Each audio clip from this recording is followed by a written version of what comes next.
I really enjoyed my last video analyzing the historical accuracy of Civilization 6, but I only talked about 3 civilizations in that video, and with 50 civs and 78 leaders in this game, I haven't even come close to analyzing everything that Civ 6 has to offer. Not to mention that next year there will be a whole new game with a whole bunch of new civs and leaders to discuss.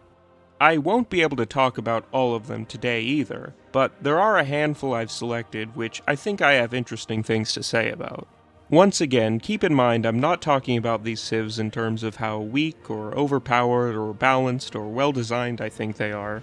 The goal of this video is only to analyze how well these gameplay mechanics reflect the real world history. And of course, this is all just my silly little opinion, and it's just for fun. So, with those obligatory disclaimers out of the way, let's jump right into Is Civilization 6 Historically Accurate? Part 2. The Canadian Civ ability is 4 Faces of Peace. You cannot declare surprise wars or wars on city-states, but surprise wars can also not be declared on you. Also, you get extra diplomatic favor for every 100 tourism you earn, and twice as much diplomatic favor gained from successfully completing world emergencies or competitions. This ability invokes a lot of common national ideas about Canada. I think Canadians definitely like to think of themselves as a more friendly, peaceful nation that values diplomacy and cooperation above all else, especially in contrast with those rude, violent Americans down south. And while there may or may not be some truth to that, Canada has in reality participated in as much war as any other country, generally going along with whatever their much more powerful closest ally does, that being Britain during the 19th and first half of the 20th century, and the United States after that. Canada was an active participant in the Boer War, the 2 World Wars, the Korean War, the First Persian Gulf War, the Afghanistan War, and many others. But maybe I'm looking at it the wrong way. After all, this ability doesn't make it impossible to participate in war, it just discourages you from excessive, unprovoked aggression. And from that perspective, I can see the intention. Canada is not a nation that we think of as starting many wars, and like I said, has often sought to project the image of promoting peace and diplomacy. To give one pertinent example, Prime Minister Lester B. Pearson was the leading organizer of the UN's efforts to resolve the Suez Crisis in 1957, for which he won a Nobel Peace Prize that year. During the ceremony where he accepted his award, he gave a speech entitled 4 Faces of Peace, in which he discusses peace in the context of politics, economics, diplomacy, and society in general, and the importance of championing peaceful values in the post-World War II era. The full speech is on nobelprize.org if anyone's interested, but suffice to say it's a telling showcase of Canada's approach to international relations, and I think was a fine thing to name the civilization ability after. Moreover, being immune to surprise wars is also very appropriate. Canada is bordered on 3 sides by ocean, and on the 4th by the friendly United States, so unless relations with the US go sour or something terrible emerges from the deep, Canada probably isn't getting invaded anytime soon. Wilfrid Laurier's ability is the last best west. You gain the ability to build farms on tundra tiles. Snow and tundra tiles cost 50% less gold to purchase, and farms, camps, mines, and lumber mills built on such tiles all get a +2 boost to either food or production. I've seen some people online confused as to why this is tied to the leader ability and not Canada as a whole. They say that Laurier should have the 4 Faces of Peace ability, and that Canada's Civ ability should be centered around the tundra. And that, I think, simply comes from assumptions and ignorance about who Wilfrid Laurier was. The phrase 4 Faces of Peace, again, comes from Lester B. Pearson, and has nothing to do with Laurier. Old Wilf was certainly no slouch when it came to diplomacy, but I wouldn't say that was his main thing. The Last Best West, meanwhile, is a brilliant representation of his policies as Prime Minister and the impact he had on Canadian history. For the unaware, Sir Wilfrid Laurier, the country's 7th Prime Minister, was basically the man who made modern Canada. Before he assumed office, the Dominion consisted of Ontario, Quebec, the Atlantic provinces, and then a lot of empty land between those places and the settlements in British Columbia, which nominally was Canadian, but saw little to no actual Canadian presence. Canada was sitting on an untapped treasure trove of minerals to be mined, lumber to be harvested, and prairies to be farmed, and Laurier made it his mission to populate these lands with European settlers, which he believed would elevate Canada to greatness and help it to become a respectable industrialized nation going into the 20th century. He put out propaganda all over Europe and North America, advertising Canada as the last best West. These lands, which would normally be considered second-rate due to their unappealing cold climate, were instead marketed as the last great piece of uncolonized terra firma, lands ripe for settlement and conquest by the pioneering adventurous spirit. His efforts were largely successful, as by the time he left office, Canada's population had increased by a third thanks to all the new immigrants, and the Western Territories had become fully incorporated as new provinces. If you're interested in learning more about Laurier, I recommend this video by Canadian YouTube man JJ McCullough. It goes deeper into different aspects of his life and career and is just a great watch. He actually mentioned Civ in the video, funnily enough, although really just as a jumping off point at the beginning so he can talk about the real Laurier. Anyway, all of this is to say, I think Laurier's unique gameplay mechanics, in which you're able to acquire vast tracts of frozen waste and transform them into prosperous and productive lands, are a wonderful representation of the real-world history. If I want to be pedantic, I'll point out that the lands of the Canadian prairies aren't exactly tundra, but I see what they're getting at. They're colder, harsher environments, so from a gameplay perspective, tundra tiles are probably the best way to represent that. Japan is a mainstay in the Civilization series, and it's a civ that will always have a lot of eyes on it just given how prevalent the weeb menace is, so it's important that they get it right. The Japanese civ ability is Meiji Restoration. Districts receive +1 adjacency bonus for each neighboring district instead of the standard +0.5. This ability is great from a gameplay perspective, but I don't know that it's doing much historically. It's named for the Meiji Restoration, the period of time in which Emperor Meiji enacted a series of reforms that saw the abolition of feudalism, the establishment of a constitutional monarchy, rapid industrialization and modernization, and Japan becoming a great colonial power equal in might to the nations of the West. In spite of the name, I don't really see how this ability has anything to do with the Meiji Restoration. I guess you could say that encouraging you to build big, densely packed together cities goes along with the whole industrialization thing, but that's rather vague, and I don't even know if that's what they were going for. This very much seems like a case where going for historical accuracy simply wasn't a priority, which is fine. There's nothing here I would say is egregiously inaccurate or a major missed opportunity. If I were to try to make this more historically thematic, I'd maybe add something like getting a boost to your technologies and civics if you meet or trade someone who's researched them, kinda similar to what Peter of Russia has. I think that could be interesting.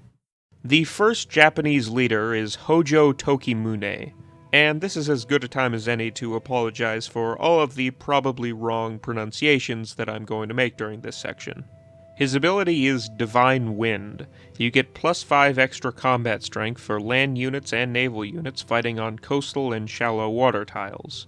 Encampments, holy sites, and theater squares are built in half the time, districts' improvements in units are immune to damage from hurricanes, and enemy units suffer double damage from hurricanes while in your territory. I think this ability is pretty solid. Hojo Tokimune was the 8th Shiken of the Kamakura Shogunate.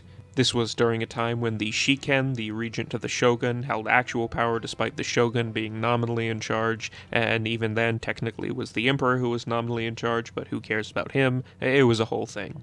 Anyway, Hojo was most well known for fighting off the Mongols during their attempts to invade the Japanese islands, with little help from his trusty ally the weather, hence the Divine Wind. Thus, having your units gain more strength when in or around the coast makes perfect sense. Having your enemies take extra damage from hurricanes is also pretty neat. That is literally what happened to the Mongols, although in the game that is such a niche random occurrence that I'm not sure how often that would actually come into play, but still, it's a cool detail. The boost towards holy sites, theater squares, and encampments seem to have a little less to do with Hojo. Although as far as holy sites go, he was instrumental in the popularization of Zen Buddhism in Japan. And religion, the arts, and the military have always been important parts of Japanese culture, so I think it fits well enough. Tokugawa, or Tokugawa Ieyasu, was released in the Great Commander's Leader Pack, and came with a very interesting ability, Bakuhan. International trade routes receive a penalty to both yields and tourism, but domestic trade routes gain +1 culture, +1 science, and +2 gold for every specialty district in the destination city. In addition, cities within 6 tiles of your capital are always 100% loyal, and after researching flight, gain +1 tourism for every specialty district. There's a bit of historical context to go over in order to properly understand this ability. Tokugawa came into power at the end of the Sengoku, or Warring States period in Japan. For around a century, Japan had been divided into a series of squabbling feudal domains, essentially fighting a 100-year-long civil war. To make matters more complicated, European traders and explorers had begun to arrive in Japan, bringing with them scary new technologies and ideas like firearms, Christianity, and deep-fried food. Yeah, tempura is a Portuguese word if you didn't know that. Anyway, when Tokugawa, the last of Japan's 3 great unifiers, finally came to power, he and his successors enacted a series of reforms to ensure long-term stability. Chief among these were the Bakuhan system, which reaffirmed the shogun's dictatorial powers while granting some concessions to the feudal daimyo, and the Sakoku policy, which saw Japan isolating itself from the outside world, with foreigners banned from entering the country apart from in the port of Nagasaki. Confusingly enough, despite being called Bakuhan, Tokugawa's ability seems to take a lot more from Sakoku. I mean, I guess you could say the loyalty thing represents how he stabilized Japan's internal problems after such a long period of chaos, but the real important part of the ability seems to be alluding to the whole isolationist thing, so I feel like the name should have been different. Barring that, though, this ability represents that period in history fairly well. It uniquely discourages you from trading with the outside world, giving internal trade routes equivalent benefits that you'd normally get from external ones. Thus, the natural way to play Tokugawa is to just play SimCity, making a beautiful, tranquil empire for yourself, building an internal economy, and not really caring about what other civilizations are doing, which is essentially what Japan did during this period. If I were to voice 2 complaints about this ability, they would be 1, the name thing again, and 2, the policy of Sakoku wasn't actually enacted by Tokugawa Ieyasu, but by his grandson Tokugawa Iemitsu. Ieyasu certainly was conservative when it came to foreign policy and laid the groundwork for what his successors would do, but the infamous practice of self-isolation that this ability seems to be inspired by wasn't formally enacted by him. This doesn't really bother me that much. Like I said, the policy was very much a continuation of things that Ieyasu did do, and even barring that, it seems like this ability is trying to represent the Tokugawa shogunate as a whole, and their isolationist policies are definitely the most historically notable thing about them. So, using Ieyasu, the dynasty's founder and most famous member, only makes sense, even if he wasn't technically the one who created this policy. The Ottoman Civ ability is Great Turkish Bombard. You get plus 50% production towards siege units, and siege units gain plus 5 combat strength against defensible districts. In addition, conquering a city doesn't cause that city to lose population, and conquered cities get plus 1 amenity and plus 4 loyalty per turn. The name, as well as the boosts you get towards siege units, refer specifically to this giant-ass cannon built in the 15th century, but also to the Ottoman Empire's use of gunpowder more broadly. The Ottoman Turks were amongst the earliest powers to adopt and really take advantage of gunpowder technology, and it proved instrumental in their rise to power, most notably in the 1453 conquest of Constantinople, in which their mighty bombards broke down that city's walls which were once thought to be impenetrable. So having your bombards be stronger and faster to build makes a lot of sense. Not losing population and gaining extra loyalty in conquered cities is also very apt, as the Ottoman Empire was known to be rather tolerant of conquered peoples and of ethnic and religious minorities more generally, at least by the standards of the time. I imagine some online history nerds might dislike or at least be confused by me saying that, because the final decades of the Ottoman Empire tend to get a lot of attention, probably because of the connection to World War I.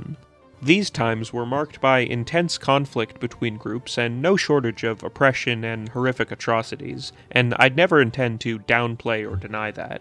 But remember, this was when the empire was dying, and the institutions that held it together were rapidly falling apart.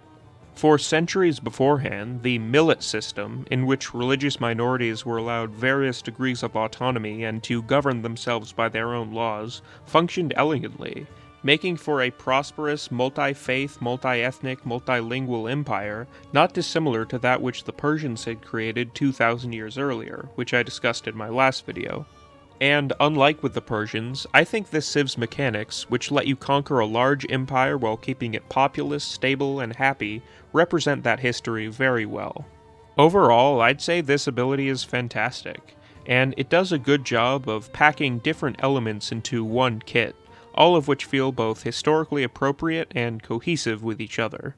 There are two different versions of Suleiman to choose from. The first, Kanuni, has the ability Grand Vizier, which gives him a unique governor, Ibrahim, as well as a unique military unit called the Janissary. This ability is very unique, not only in that it's the only one in the game to give you a unique governor, but also that that unique governor represents another real historical figure. Ibrahim Pasha was a close friend and political advisor of Sultan Suleiman, who served as Grand Vizier, essentially his prime minister, for 13 years. During this time, he proved himself to be an invaluable asset to the state, holding a great deal of influence in imperial policymaking and being the diplomatic face of the empire to the Catholic powers of Europe. That was until he pissed off Suleiman's wife, who plotted to have him executed.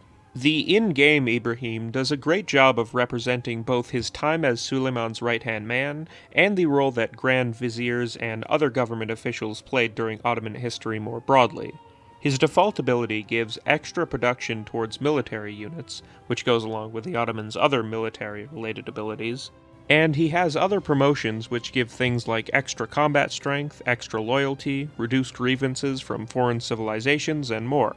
He's a versatile governor that can help you in a myriad of ways, just like his real-life counterpart helped the real Suleiman. The unique unit is also pretty cool. They're one of the strongest in the game, which makes sense given that the Janissaries were some of the most elite and highly trained infantry units of the Mediterranean world. The real Janissaries were slaves who were taken from Christian families and essentially raised from birth to be soldiers. Them coming from non-Turkish populations is reflected by another unique mechanic. If you train one in a city that you've founded, you'll lose one population, but if you train them in a city you've conquered, you won't lose anything. I really love Kanuni Suleiman's abilities, if it isn't obvious, and it's just really impressive how they crammed in all of these details which feel so historically on point. The other version of Suleiman, Muhteşem, is most obviously different from the last in that he seems to have spent too much time in the tanning bed. Other than that though, he has the unique ability the Magnificent. You get plus 15% science and culture yield while in a golden age, as well as plus 4% combat strength when not in a golden age against other civilizations who are also not in a golden age. This ability is fine. Suleiman's reign is generally considered to be the peak of Ottoman power and prosperity, so having an ability centered around golden ages makes sense. But, I don't know, it feels slightly generic. Like, there's probably rulers of other countries that presided over golden eras that you could easily slap this ability onto. And the whole thing about getting the combat bonus only when you aren't in a golden age just feels kinda clunky to me from a gameplay perspective, and I'm not sure what it's going for historically. Like, maybe they're saying something about how the Empire kinda stopped expanding after Suleiman's reign, but it expanded a fair bit during it, so I don't entirely get that one. I feel like they should have just given you a flat combat boost against civilizations that are in Dark Ages, as that would reflect how Suleiman conquered regions that were going through their own periods of crisis, such as Hungary. I think I'm probably down on this ability just because of how well done the previous one was. With its unique governor and unique unit, it just felt so, well, unique. and this one just seems a little dull by comparison. It's a good ability in terms of historical accuracy, just not a great one like Kanuni or the Civ ability. The last Civ we're going to be looking at today is Sumeria, which it's a little funny that I'm doing them last, given that they were not only one of the first civilizations included with the game at launch, but also, the first civilization ever. The Sumerian Civ ability is Epic Quest. Capturing a barbarian outpost also grants a tribal village reward, and levying city-state units costs 50% less gold. To be frank, I really don't like this ability. Its name refers to the Epic of Gilgamesh, the first known work of written literature in human history. And you could say the parts about barbarians and tribal villages are somewhat relevant there, since that story does involve the eponymous king venturing into the wilderness and interacting with tribal peoples. But that doesn't represent Sumerian civilization. If anything, that should be part of Gilgamesh's ability, and we'll talk about him in a second. Sumeria, and ancient Mesopotamia more broadly, is so much more than just this one story and this one, largely mythological king. I guess you could say the part about levying city-state units is a little more on point. I mean, ancient Sumeria was a collection of city-states. But I think that's a little generic, and there's just so much more that they could have done. How about Sumeria's innovations in agriculture, with the Tigris and Euphrates valleys being one of the cradles of civilization and the possible birthplace of Neolithic society? How about them being the inventors of the first known writing system? How about their interesting religious practices? There's so much potential to work with here, and the route they went just misses so many opportunities. Playing them just doesn't feel like Sumeria to me, and especially for such a historically important civilization, that's kinda disappointing. What of Gilgamesh himself, though? His ability is Adventures of Enkidu. You may declare war on any civilization at war with an ally without inflicting grievances, and when fighting such wars, you and your allies get +5 combat strength, earn extra alliance points, and get some other combat benefits if your units are close to each other. This is an odd ability. Feel free to correct me if I'm wrong, but I'm pretty sure it's the only one that gives another player a benefit as well as you. That certainly makes him a desirable AI civ to meet. There's a reason why everyone calls him Gilgabro. But what does it mean in terms of historical accuracy? Well, the ability once again references the Epic of Gilgamesh, specifically the character Enkidu, a wild man who becomes Gilgamesh's best friend and wartime comrade. Now, I see what they're going for here. Gilgamesh had a friend who he did war with. This ability is about having friends and doing war with them. But while I would say this ability is more appropriate for Gilgamesh than Sumeria's civ ability is for them, I still don't think this entirely hits the mark. Enkidu wasn't the leader of a foreign civilization or state, he was just a guy who Gilgamesh was friends with. And sure, if you're portraying the concept of friendship in an abstract way for a game like this, a military alliance with another player is probably the most logical way to do it, but I don't know, it's just weird to me. That's subjective, of course, like everything else in this video, but what can you do? If I were to redesign Sumeria to be more historically thematic, I'd probably make Epic Quest Gilgamesh's ability, and make the Sumerian leader ability something more focused on things like agriculture and writing. In fact, this mod by prominent Civ 6 creator Sukratact basically does exactly what I just said, and I think these abilities are great. I would have loved for the base game Sumeria to look a lot more like this. As I'm writing this, I realize I almost forgot one pretty interesting thing about Gilgamesh's ability. If you're playing with the Heroes and Legends game mode, his ability changes to something entirely different, and I'm pretty sure it's the only one in the game that does that. The game mode adds various unique units called heroes that you can recruit and control for a limited amount of time, based on legendary figures like Hercules, King Arthur, and Sun Wukong. Gilgamesh's ability here is called Legacy of Enkidu, and it gives you a 25% production increase when claiming heroes, and heroes have a 25% longer lifespan. I actually think this ability is really good. It's not the most complicated, but I think it fits well for a leader who is himself tied up in myth and legend. So while I still may not like the Sumerian ability or the regular Gilgamesh ability all that much, it is nice to see that there is something here that I would consider historically on point. And that's it for another round of Is Civilization Historically Accurate? I've still barely scratched the surface of all of the civs that are in this game, so I might make another one of these at some point. And I'll for sure make a video on Civ 7 once that game comes out. So look out for those in the future if you like this video. Make sure to check out my first video on Civilization if you haven't seen it. And goodbye for now. Thank you.